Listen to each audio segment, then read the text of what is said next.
Soy el padre Gabriel Romanelli, misionero del Instituto del Verbo Encarnado en la Franja de Gaza.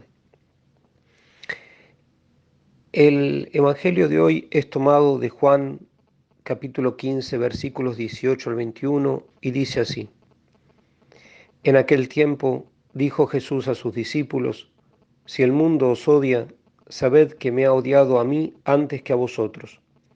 Si fuerais del mundo, el mundo os amaría como cosa suya. Pero como no sois del mundo, sino que yo os he escogido sacándoos del mundo, por eso el mundo os odia.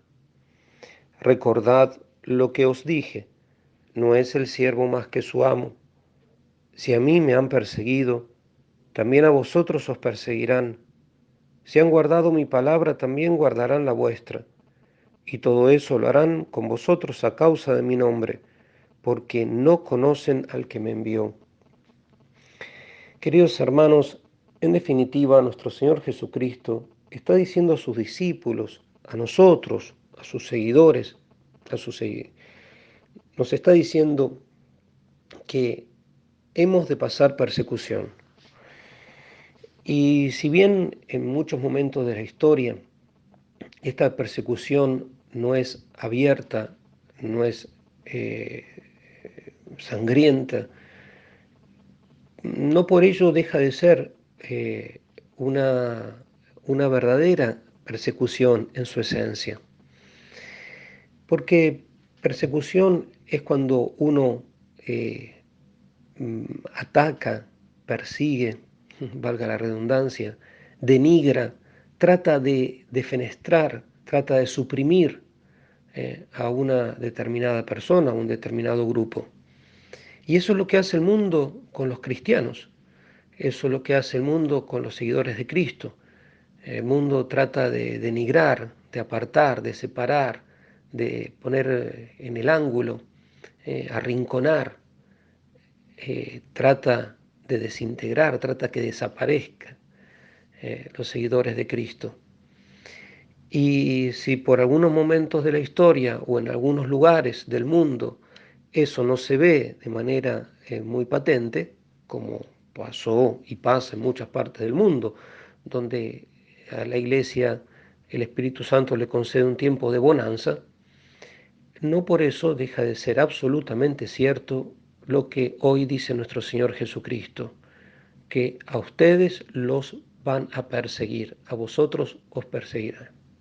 Y eso porque somos discípulos de Cristo. Porque si uno sufre persecución o uno sufre todas las cosas que hemos dicho, porque uno es malo, porque uno no cumple los mandamientos, porque uno no cumple las leyes justas, porque uno es un mal ciudadano, porque uno es un mal vecino, porque uno es un mal hermano, entonces eso no es persecución por Cristo. La persecución que nos habla Cristo es porque y solamente porque creemos en Él, porque somos Él, porque nosotros, gracias a la fe y al bautismo, fuimos incorporados a su cuerpo místico. Ese es el gran misterio que un día nos va a llevar a la gloria del paraíso celestial. Ese es el gran misterio, la incorporación a Cristo por medio de la fe y los sacramentos, sobre todo por el primero de todos, el santo bautismo, que ya nos hace partícipes y ya incoadamente, de manera anticipada, ya nos hace pregustar ya en esta tierra, en este valle de lágrimas, de esos gozos inefables del cielo. A nosotros, queridos hermanos, nos toca darnos cuenta y traducir eh, en las circunstancias que nos toquen vivir y en los lugares que nos toquen vivir, de qué manera experimentamos esa persecución o esa parte de persecución. A veces es una persecución que hace el mundo contra los seguidores de Cristo que es muy sutil. Es una persecución que no llama la atención porque no hay derramamiento de sangre, pero es igual o incluso peor que la persecución que, por ejemplo, sufren nuestros hermanos hoy por hoy en muchos países, para poner un ejemplo, en Nigeria y algunas partes de Medio Oriente, donde el ISIS sigue actuando contra los cristianos.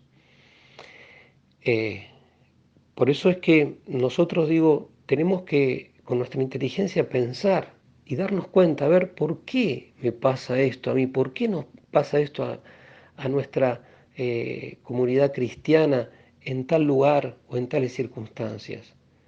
Y es muy probable que nosotros podamos descubrir que el fondo de la situación, viendo como dijimos, que no haya injusticia propia, que no haya pecado propio, etcétera, que es una persecución sufrida por Cristo. El mundo, el mundo actual no quiere, por ejemplo, escuchar oír de verdades eternas. Y Jesucristo dice, yo soy la verdad. Y el mundo denosta, por lo tanto, cuando un cristiano dice, pero la verdad de Jesucristo no pasa. Nosotros creemos que la Iglesia Santa fue fundada por nuestro Señor Jesucristo sobre la confesión del apóstol San Pedro. Esa Iglesia que entre las consolaciones de Dios y las persecuciones de los hombres va a seguir creciendo a lo largo de los tiempos. Esa misma Iglesia, no otra sociedad, no un fantasma, no algo, un espectro que quede de esa religión primigenia querida por Cristo, sino esa misma Iglesia es la barca de Pedro que va a llegar de manera misteriosa, puede ser reducida en número, puede ser muy mapuleada por las olas de las falsas doctrinas, las modas morales, o mejor dicho, amorales o antimorales, por ataques de todo tipo, pero esa barca es la que va a llegar al puerto de salvación. A esa barca, que es la Iglesia Santa de Dios, la Iglesia Católica, que posee la plenitud de los medios de salvación, esa iglesia llegará, esa barca llegará al puerto, como decíamos, de salvación. Y el mundo, incluso el mundo que no cree en nada, incluso esa parte del mundo, y cuando digo el mundo de los mundanos, digamos, infinidad de hombres y mujeres que a lo largo y ancho del mundo no creen porque no han recibido el don de la fe, porque lo han rechazado, porque sean por cuáles fueren los motivos. Muchas veces esas mismas personas no le pueden o no soportan que la iglesia diga eso. Pero uno dice, pero ¿qué mal le hace la iglesia en pensar en eso? El estar convencido de eso. Y así se puede hablar de los principios morales, de los mandamientos de la ley de Dios. A mi modo de ver, nosotros tenemos que reforzar la fe. Pero no es como quiere tampoco el mundo decir a los cristianos, como les dice, ustedes tienen dogmas rígidos, tienen que cambiarlos y listo. Es que nosotros no podemos negar la fe revelada, la fe conocida, la fe poseída, porque la fe, la verdad de la fe, es ese contacto con el Dios vivo y verdadero, con ese Cristo resucitado, con la Santísima Trinidad, con la Virgen Santísima, con la flor innata de la humanidad, que fueron los santos, con tantos bienes que la Iglesia hizo, hace y hará, pese a quien le pese, porque la Iglesia es Cristo. Y la Iglesia, así como Cristo fue perseguido, como Él dice, si a mí me persiguieron, a ustedes lo van a perseguir. Y así como Cristo pasaba de un pueblo a otro haciendo el bien, multiplicando los panes, dando de comer a miles y miles, como hace la Iglesia hoy en día. Y digo, y así como a Cristo, un día lo querían hacer rey y al otro día le pedían que lo crucifiquen. Así también le pasa a la Iglesia.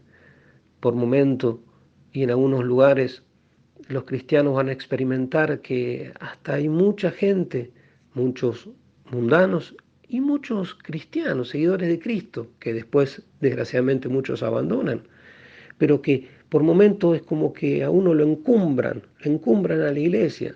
Esos mismos muchas veces después piden la muerte de la iglesia, piden que sea puesta sobre el Gólgota, y que sea bien manifiesta que la iglesia está muerta, y van a pedir que se sepulte, y van a pedir que se selle y que pongan guardia sobre la tumba de la iglesia para que no quede rastro de aquella, mejor dicho, de aquel, porque la iglesia es Él, es Cristo.